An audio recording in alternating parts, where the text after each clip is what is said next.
Hello আমার cute member, সবাইকে আমার চ্যানেলে স্বাগতম। আজকের আমি রথের মেলা যাওয়ার জন্য রেডি হচ্ছি।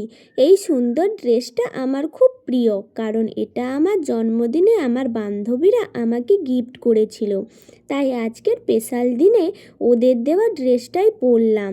তোমরা তো জানো আমি বরাবরের মতন একদম মেকআপ করি না, ন্যাচারাল থাকতেই বেশি ভালোবাসি।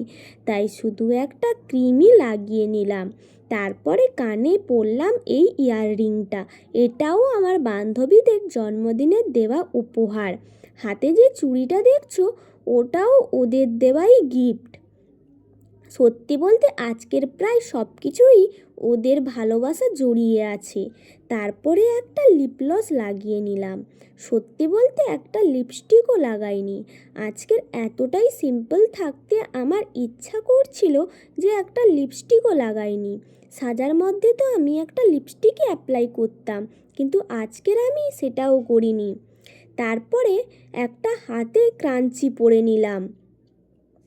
এই ক্রাঞ্চিটা ড্রেসের সাথে খুব মানিয়েছে।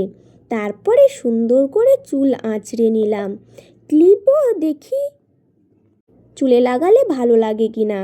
এক সাইড করে লাগিয়েছিলাম প্রথমে, তারপরে মনে হলো পেছনে বেঁধে নিলে বেশি সুন্দর লাগবে, তাই সেটাও করলাম। তো বলো তো আজকের আমাকে কেমন লাগছে, কমেন্টে অবশ্যই জানাবে। আমার তো আজকের লুকটা ভীষণ ভালো লাগছে। এখন আর দেরি না করে চললাম রথের মেলায়।